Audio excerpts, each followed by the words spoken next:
After the emotional meeting at Halima's home, Emeka drove straight to the priest's house. The moment he arrived, he dropped to his knees at the entrance and burst into tears. His heart was heavy, and the pain he felt was deep and unbearable.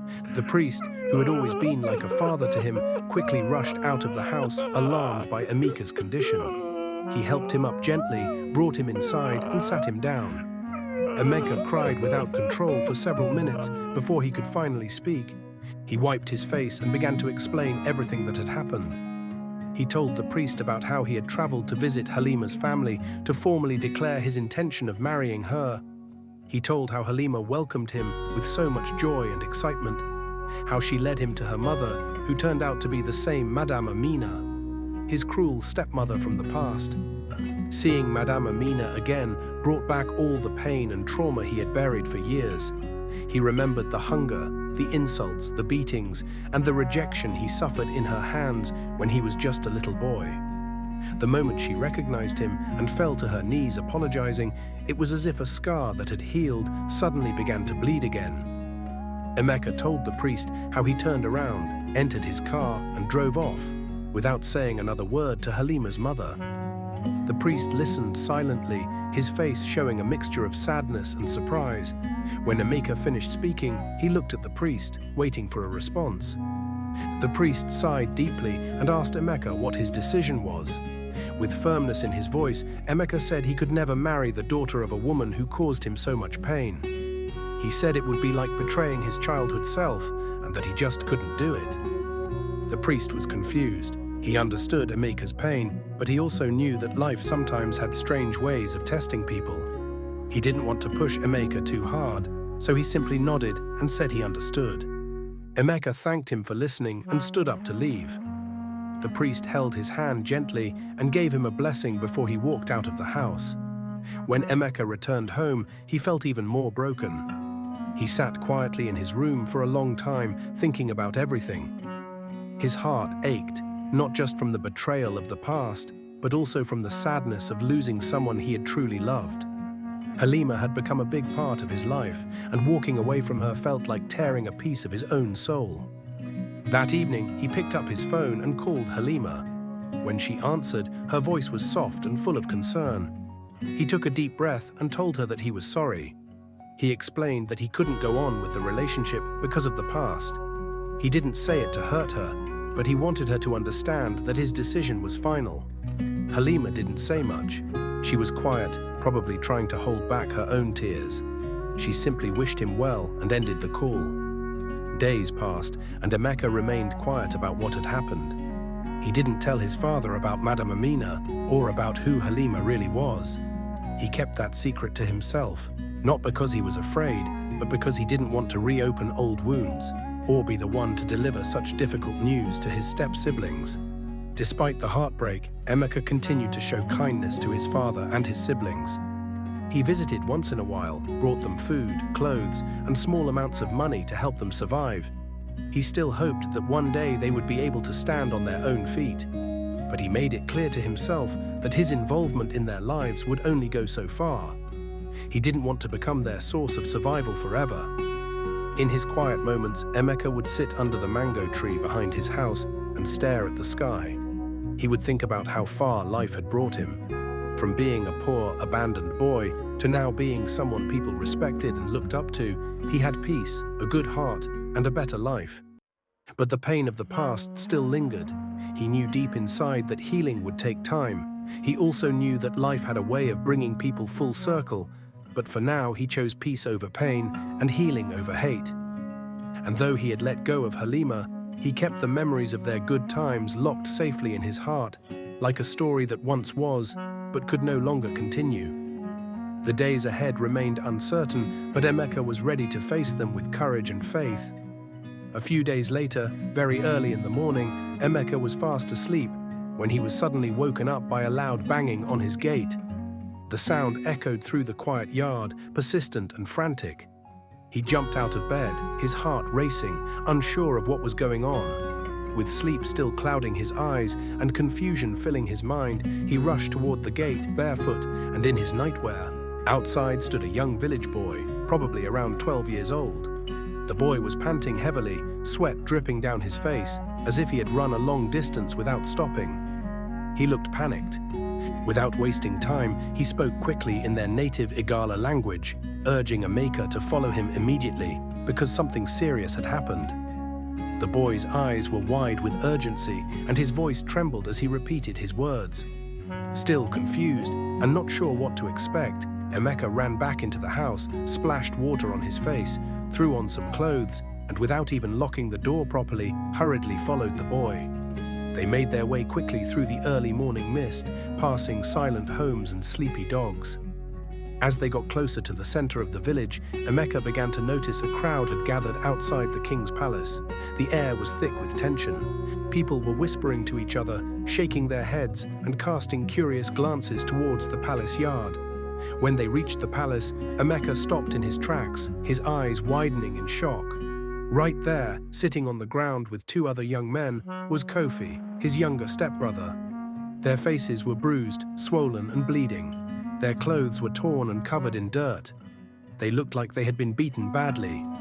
Kofi's eyes were down, and he was clearly trying to avoid making eye contact with anyone, especially Emeka. His shoulders dropped, and his entire body trembled slightly from pain and shame. Emeka's mind raced. He pushed through the crowd, trying to understand what was happening. He quickly turned to a man standing beside him and asked in a hushed tone what had happened. The man, who appeared to be one of the elders in the village, leaned toward him and explained everything. The elder said that the three boys had been caught the previous night planning to rob him. Emeka was shocked. "Me?" he asked, tapping his chest, and the elder nodded. Apparently, they had gathered in a hidden part of the bush near the edge of the village, thinking no one would hear them. But someone passing by had overheard parts of their conversation. The person did not approach them directly, but went to report the matter to the village watchman. The watchman acted swiftly. They hid around the spot the boys had been seen and waited patiently. As the boys continued to discuss their plans, the watchman swooped in, catching them red-handed. They didn't even have the chance to run. They were beaten on the spot and then dragged to the king's palace to face judgment. Emeka stood there, stunned and unable to speak. His heart ached deeply, not just from disappointment, but from a sense of betrayal. This was the same Kofi he had gone out of his way to help, the same young man he had stood up for at his father's house, the one he paid debts for just weeks earlier. He had tried to advise him, to guide him to live responsibly, yet here he was, involved in something as shameful and dangerous as armed robbery. With slow, heavy steps, Emeka walked toward the king, greeted him respectfully, and bowed slightly. The king nodded in acknowledgement, but said nothing. Everyone was watching silently.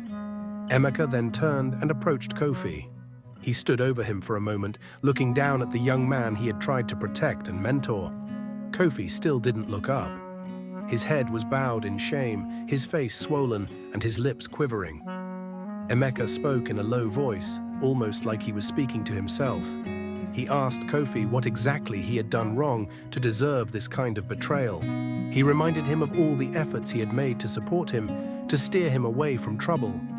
He had been patient with him, forgiven him time and time again, yet this was how Kofi chose to repay him. The other two boys said nothing. Kofi still didn't respond. He just sat there, unable to meet Emeka's eyes. After a long moment of silence, Emeka shook his head, turned around and walked away. He didn't say another word. His face was a mix of anger, pain, and disappointment. The crowd parted silently as he walked through, many of them watching him with pity. They knew what Emeka had done for his family, how hard he had tried to keep things together despite all the problems. Seeing him walk away like that broke the hearts of many. Back at his house, Emeka sat alone in his living room, staring into space. His heart felt heavy. He had wanted to build bridges with his family, to be the one who brought change and healing, but now it felt like all his efforts had been thrown back in his face. The image of Kofi sitting in the dirt, bruised and broken, haunted him. He didn't know what the king's final judgment would be, but for now he just needed to process everything that had happened. It was another wound, added to the many scars that already marked Emeka's heart. A few hours passed after Emeka returned from the king's palace. He was seated in his balcony now, his heart heavy and his eyes staring blankly into space. The events of the morning had left him deeply hurt and disappointed. He had trusted Kofi, helped him without expecting anything in return, and had even begun to see a little hope for healing with his stepfamily. But that hope had been crushed when he saw Kofi sitting on the ground, beaten and ashamed, caught planning to rob him. The betrayal felt like a fresh wound. As he sat there lost in thought, he suddenly heard another knock, this time gentler but still urgent.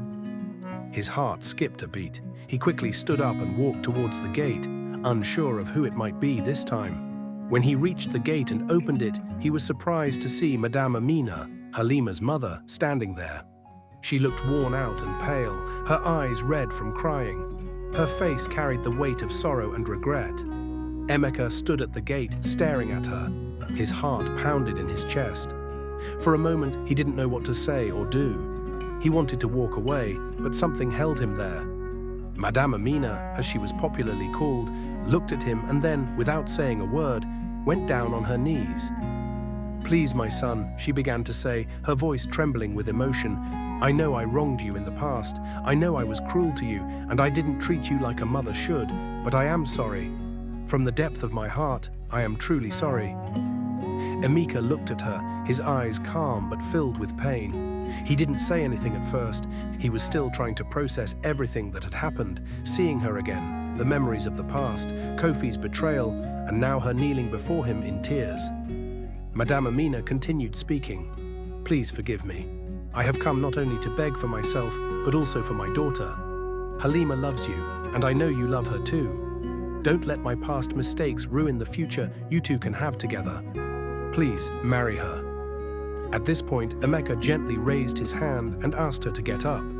She hesitated for a moment, but then stood up slowly, still wiping her tears. Emeka looked her in the eyes and spoke, his voice steady but firm. "Madame Amina," he began, "you are right. You wronged me. You mistreated me when I was just a little boy who had lost his mother. You starved me, beat me, insulted me, and treated me like a stranger in my own father's house. And now, years later, you are back in my life, through your daughter." He paused for a moment, trying to gather his thoughts. "I did love Halima, I truly did. I wanted to marry her. But after seeing you that day and remembering all the pain you caused me, I knew I couldn't go ahead with it."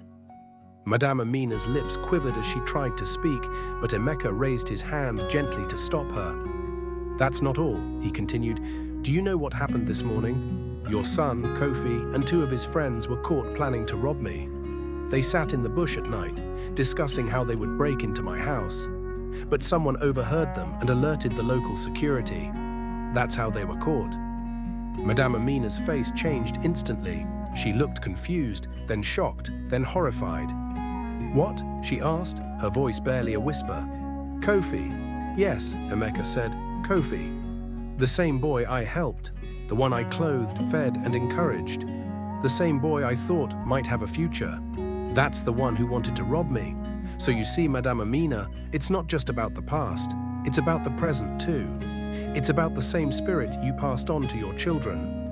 The spirit of meanness, of greed, of taking what does not belong to them." He shook his head slowly. "I'm sorry, but I cannot marry your daughter. I cannot become part of a family that caused me so much pain, and that still continues to hurt me." Madame Amina stood there in silence. Her hands trembled as she wiped more tears from her face. She opened her mouth to speak, but no words came out. It was clear that she was broken. Her shoulders dropped, and her eyes remained fixed on the ground. Emeka turned around and began to walk back inside. He didn't slam the gate or say any harsh words.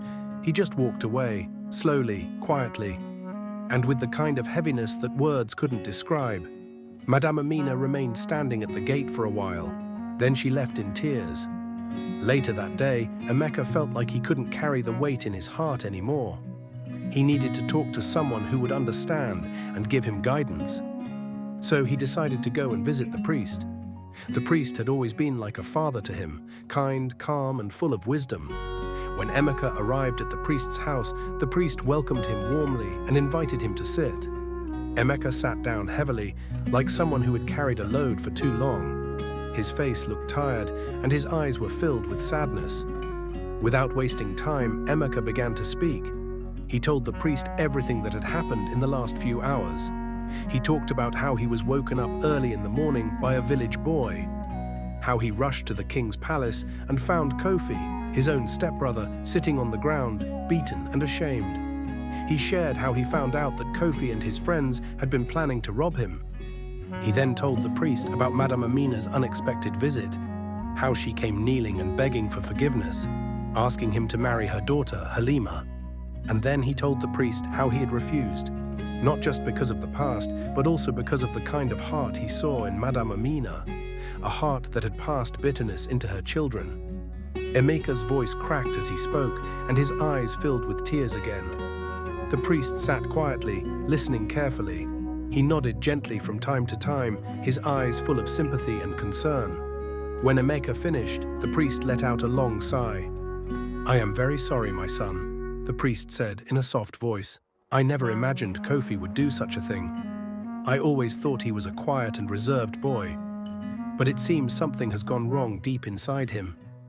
Just as they were about to continue talking, the priest's phone began to ring. He reached into his robe and looked at the screen. His eyes widened slightly. "It's the native doctor," the priest said, surprised. He answered the call and held the phone to his ear. "Hello," he said. On the other end, the native doctor's voice was serious and straight to the point. "Come to the shrine now," he said. "Don't ask any questions, just come." Then the call ended quickly. The priest looked confused. "That was strange," he said. "What's going on?" Emeka asked. "I don't know," the priest replied, but he sounded very serious. He told me to come to his shrine immediately. Emeka stood up. "Let me come with you," he said. The priest agreed, and they both left the house. As they walked through the village path towards the shrine, the air felt heavier. It was as if something important was about to happen. When they arrived at the native doctor's shrine, the place was quiet. The air smelled of herbs and spices, and the trees around the shrine blew softly in the wind. As they stepped inside, Emeka was shocked at what he saw. Madame Amina was sitting quietly in the corner of the shrine, her head bent low. As soon as she noticed Emeka, she quickly turned her face away and covered it with her wrapper. It was clear she didn't want to be seen. The native doctor, Baba Ifa, stood up to welcome the priest and Emeka. "Thank you for coming, and thank God you came," he said seriously, pointing at Emeka. He then turned to the priest and pointed towards Madame Amina. "She came here earlier today," the native doctor began. "She asked me to prepare a charm that would make Emeka marry her daughter Halima without thinking twice." Emeka's mouth dropped open. He could not believe what he was hearing. He looked at Madame Amina, who still could not lift her face. Tears began to fill Emeka's eyes. He took a step backward, shaking his head. "I've done nothing but tell her the truth," he whispered. "And this is what she wanted to do to me," the native doctor continued. "When I found out who the charm was meant for, I refused to go further. I told her that the priest and you have been good to this community. I cannot do such a thing against people who have only tried to bring peace." The priest looked disappointed and sad. He turned to Madame Amina. "Why would you do this?" he asked. "Why would you go this far?" But Madame Amina still said nothing. She stood up quietly, still hiding her face, and left the shrine without a word. Emeka stood there in tears. His heart felt heavy. He had not expected such betrayal from someone who was supposed to be like family. The native doctor shook his head. "People can allow bitterness to take over their hearts," he said softly. The priest placed a hand on Emeka's shoulder. "Let us go," he said. They thanked the native doctor and began to leave. As they walked back through the narrow path that led away from the shrine, neither of them said a word. The silence between them was deep. Emeka's heart was filled with pain, confusion, and questions. Why did life have to be this way? Why did the people he tried to love always turn around and hurt him? And yet, even in his pain, he felt a strange peace, a sense that the truth had finally come out. And maybe, just maybe, healing could now begin. Just as they were about to reach the village, they noticed something strange in the bushes by the roadside. They moved closer and were shocked to see Madame Amina lying there, motionless. She looked like she had collapsed. They hurried to her and tried to help her up, but it was too late. She was no more. She had passed away. Emeka was deeply saddened. Despite all that she had done, he never expected to find her like that. His heart was heavy as he and the priest looked at her lifeless body. They called some villagers to help carry her body back to her community. The whole village was shaken by the news of her sudden death and what led to it. Days passed, and life slowly returned to normal for Emeka. One afternoon, as he was sitting quietly at home, he received a mail. It was from a university abroad. With shaking hands, Emeka opened it. As he read the words, his eyes lit up. He had been given a place at one of the best universities overseas to further his studies. Joy filled his heart. He couldn't believe it. He jumped up, screamed with excitement, and began to run around his yard in tears. This was the moment he had been waiting for. He finally had the chance to start a new life. Without wasting time, he ran out of the house, straight to the graveyard where his mother was buried. He wanted her to be the first to hear the good news. But when he got there, something unexpected happened. There, lying beside the grave and crying softly, was his father. The man looked weak and broken. Emeka rushed to him, helped him up and asked, "Papa, what are you doing here?" The old man looked up at his son with teary eyes and said, "Please, help me beg your mother to forgive me. I know I have done her wrong." Emeka was shocked. What surprised him even more was that his father was speaking clearly, something he hadn't done in years.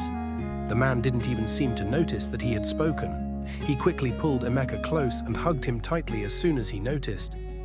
Both of them stood there, crying by the grave. After a while, the old man began to speak again, this time with great sorrow in his voice. "Emeka," he said, "there's something you need to know, something I should have told you a long time ago. It was Amina who took your mother's life."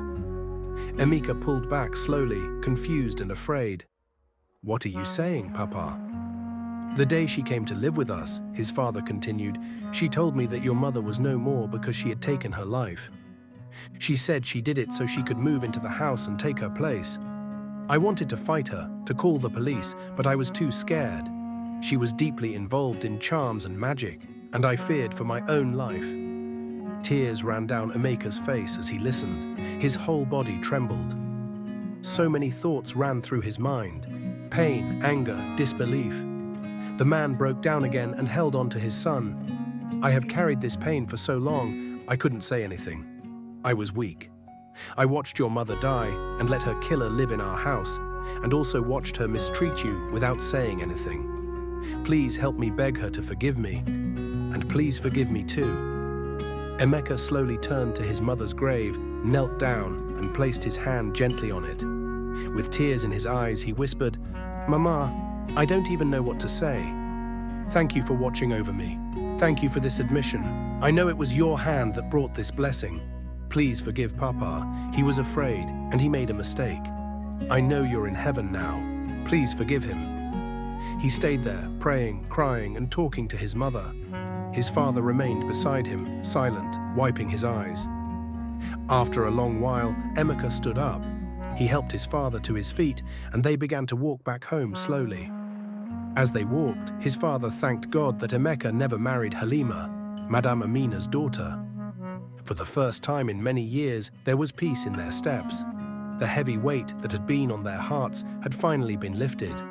The truth had come out, and though it was painful, it was also healing. Emeka knew he still had a long way to go in life, but he also knew that with his mother watching over him, and with his father's heart now free, he could face whatever lay ahead. And so, with hope in his heart, he looked to the sky and whispered, "Thank you, Mama. I'll make you proud." The boy who was once a slave had become king. May we not die too soon, leaving our children to suffer. Please stick to this channel. We have amazing stories coming your way.